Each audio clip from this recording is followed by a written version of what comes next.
तुझे पता है एक बगीचा था, उसका माली बहुत ही लापरवाह था। बगिया में रोज रंग बिरंगे प्यारे प्यारे फूल खिलते थे। एक दिन जानवरों ने आकर कुछ फूलों को मसल दिया। माली से पूछा गया मसले हुए फूलों के बारे में, तो उसने कहा हमने जानवरों को बांध दिया है। लेकिन फिर अगले दिन यही होता था। होना आना इस देश मेरी लाडोना। मुंबई के साकिनाका इलाके में दुष्कर्म के शिकार हुई पीड़िता की शनिवार को इलाज के दौरान मौत हो गई। वारदात मुंबई के साकिनाका इलाके में हुई। यहां खैरानी रोड पर एक 32 वर्षीय महिला के साथ पहले रेप किया गया और रेप के बाद आरोपी ने उसके प्राइवेट पार्ट में रॉड डाल दी। महिला को कहना सुनना छोड़ो, यह तो अब हर रोज की कहे तो आम घटना है। हवस की आड़ में मासूमों को नोचना बस एक साधारण सी दुर्घटना है। और हाँ, सीमित बस लड़की तक नहीं, लड़का भी महज एक परिंदा है। इंसान इंसानियत ही नहीं, अब तो जानवर भी शर्मिंदा है। यहाँ वहाँ हर जगह माता पिता भाई बहन का पहला खौफ यही रहता है, कहीं उनकी गुड़िया की इज्जत किसी हैवान का खिलौना न बन जाए। हैवानियत उसके बचपन की जंजीर, वो उसमें कैद ना हो जाए। उन्हें डर लगता है कहीं उनकी बच्ची का बलात्कार ना हो जाए। कोई खौफ में जीते हैं तो कुछ के दिलों को वो खौफ मार डालता है।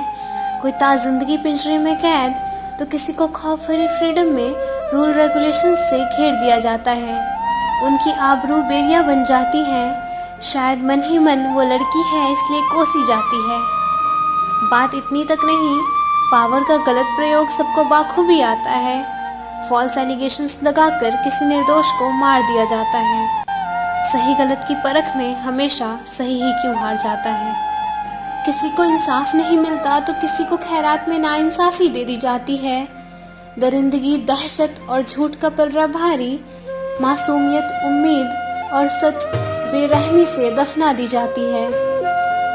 मर्यादा पुरुषोत्तम राम के शहर में कहाँ वो मर्यादा है जिसकी मिसालें बड़े ही गर्व से साहित्य में दी जाती है।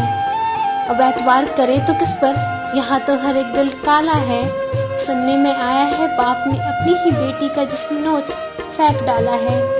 सगे पराये रिश्तेदार सब उसकी आंखों में कैद है। ना जाने कौन उस पर गंदी नजर डाले मुस्तैद है। ममता भी अपने आप में शर्मसार है। माँ अपने ही बेटे की हैवानियत के आगे हारी है। जिसे कभी उंगली पकड़ चलना सिखाया था उसने, आज उन्हीं हाथों से उसने जिस्म से ज़्यादा रूह पर चोटें खाई हैं। ये इन पाक रिश्तों पर महज कुछ कलंक है।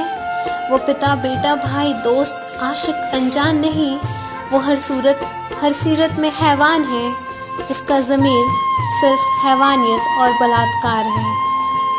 हर एक दरवाजे कानून के कचहरी के दर दर की उस परिंदे ने ठोकरें खाई हैं। उम्मीद की लौ पर सारी जिंदगी बिताई है। सिलसिला इंसाफ की गुहार का आदतन लंबा चल रहा है। हर गली एक के बाद दूसरे मोहल्ले में एक न एक निर्दोष परिंदा शोषण का शिकार हो रहा है। गांधी जी की नीतियाँ अब तो महज एक बंद किताब है। आज़ाद है क्या हम? उन डरी सहमी दर्द भरी आंखों से मेरा एक सवाल है। अब कुछ सवाल सबसे, खुद से, समाज से, दरिंदों से, रिश्तों से और आत्मसम्मान से। हर कदम चलने से पहले हमें सोचना पड़ता है, कहीं मिल न जाए किसी मोड़ पर हैवानियत भरी नज़र। हमें डरना पड़ता है। इस तरह हमें खौफ में क्यों जीना पड़ता है? दरिंदों के हाथों बच भी गए, द रिस्पेक्टेड समाज के तानों को हमें झेलना पड़ता है। सही होने के बावजूद हर कसौटी से हमें गुजरना पड़ता है। सारी बेड़ियों को तोड़ने के बाद भी शालीनता हमें सिखाई जाती है। बलात्कार हुआ है, चुप रहना, कुछ बोलना मत। इज्जत मेरी तार तार होने के बाद भी इज्जत की दुहाई क्यों दी जाती है? सबसे लड़कर बारी जातीय राजनीति की आ जाती है और फिर आरोप प्रत्यारोप के बाद कपड़ों की लेंथ संस्कार पर बेरोक उंगली उठाई जाती है।